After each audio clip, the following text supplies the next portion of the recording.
Welcome everyone to District 61 Toastmasters 10-Minute Mentor. Today we'll cover the fundamentals of crafting a sensational speech.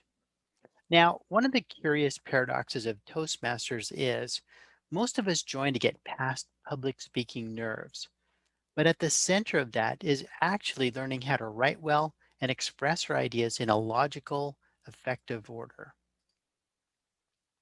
If you don't have much writing and speech creation experience, don't worry. It just takes some practice and knowing an effective technique to do it. I'd like you to think of it like a simple but great recipe. You just need to know what order things should be done in, what preparation work you need to do before you actually create, then how to go through the steps so that all of the ingredients work well together and end up in a satisfying result. The speech creation recipe looks like this. First, you need to define your main speech idea or core idea and the desired audience takeaway before you start to write. Also, it helps to tap into your deepest interests for inspired speech ideas. Second, once the core idea and audience takeaway are defined, next you brainstorm possible compelling supporting points. Then you take the best of those supporting points and create a simple speech outline. And I'll show you how to do that in just a moment. And finally, you add the speech flavor in the rich supporting points and stories and details. So let's take a tour of each of these steps. Many new Toastmasters struggle with speech ideas, so let's look at that first. My favorite exercise for aligning a speaker's deepest interests with speech topics is this one. It's just four straightforward questions to help the speaker spend time thinking about what they're most curious about and what inspires them. You can do this exercise alone, or you could do it with a mentor or a friend, and just fill in ideas that you'd like to explore about everyday life, things you'd love to know more about. Think about your interesting life experiences, your travels, people you've met, ideas and experiences worth sharing. And finally, write down your top three deep interests or passions in life. Now, if you struggle with this, sit down with someone that you enjoy talking to and go through these questions in a conversational way. Often, conversation is very helpful in getting those creative thoughts flowing. So, here's what mine looked like. I started with a few things I'm curious about and I'd like to explore. Next, I wrote down a few interesting topics that I don't really know well and would like to learn more about and to research. Then I thought about and wrote down some interesting experiences in my life that I'd like to learn to tell effective stories around. And finally, I wrote down three topics that I'm passionate about. And these topics are really too big for just one speech. These curiosity and exploration topics alone would be rewarding to build speeches around. But these passion topics at the bottom, I could easily write multiple speeches on. For me, I studied art history and I love the topic area. And once I started considering the possibilities in this deep interest area, I came up with about 20 potential speech ideas fairly quickly, all around my passion area of great painters and art history. I've already done a few presentations from this list and I'm looking forward to doing more. I love the research and I enjoy the writing and sharing my passion for the topics.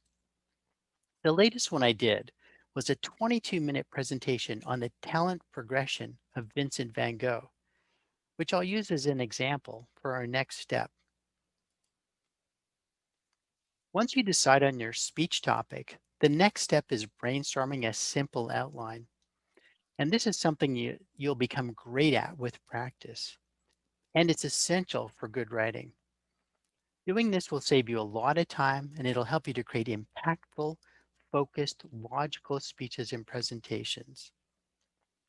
Here you'll write down your core idea and what you want the audience to take away from the speech. And once you're clear on the core idea and audience takeaway, then it's time to brainstorm possible strong supporting points and stories, also referred to as body points.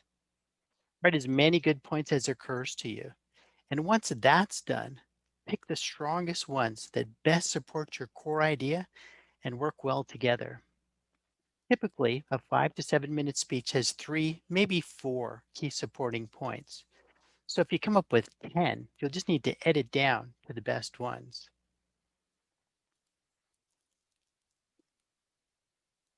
As an example of a simple outline, here's the one that I did for my Van Gogh presentation, which I referred to earlier.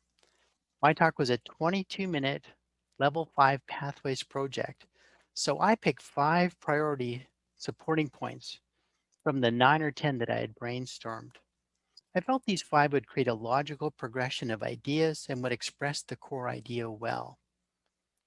The core idea should be specific and not too general. It's hard to focus your writing and ideas around a big topic that's too general.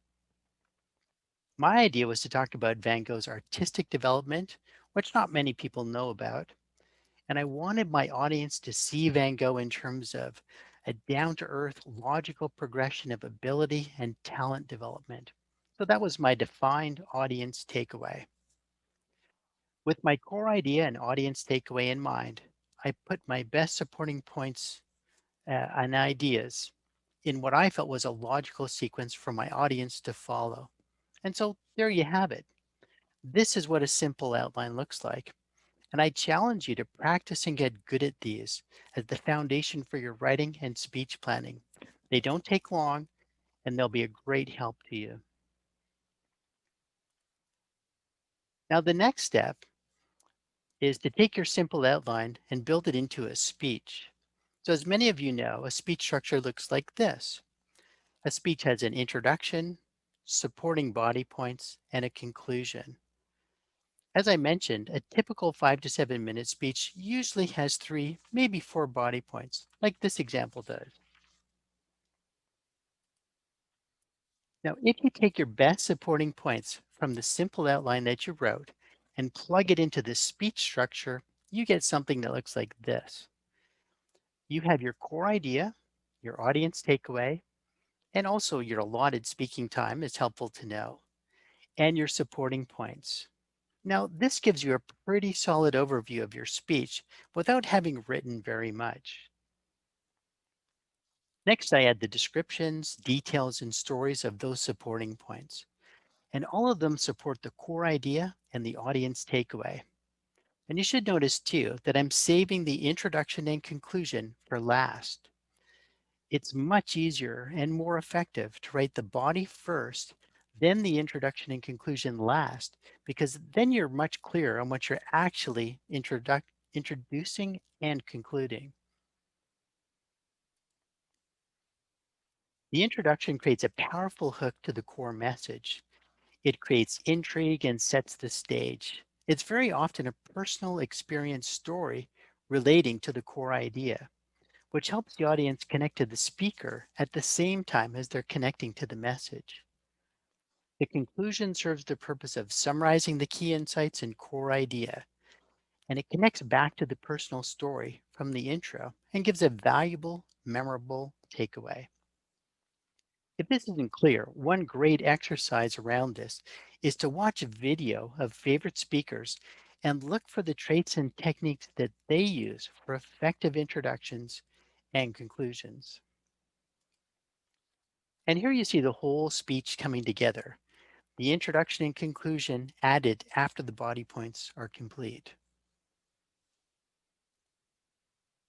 The one thing that I do while writing is to plan how long each part of the speech or presentation will be. And this will help me spend the right amount of time and energy where I feel it needs it most. It also helps me to have a nicely balanced introduction and conclusion, and importantly, to stick to the time allotted for the speech overall. To sum up, let's take a look at the speech recipe one more time. First, come up with and define your core idea and what you want the audience to take away from the speech or presentation. Second, brainstorm compelling supporting points and stories around your core idea. Be inspired thinking about your ideas. Third, from that, create simple outlines showing your core idea, audience takeaway, and priority supporting points. And at the same time, be mindful of the allotted speaking time. And finally, evolve that simple outline into a full speech by writing the stories and the details of the supporting points. Then the introduction and conclusion last. So, my challenge to you is to start by writing and practicing full, simple outlines only. They don't take very much time, and it's such a great thing to learn how to do. When you get comfortable with that, try creating a full speech using the steps that I've outlined. I promise you, this is a great recipe. You just have to try it and practice it a few times. Good luck and have fun.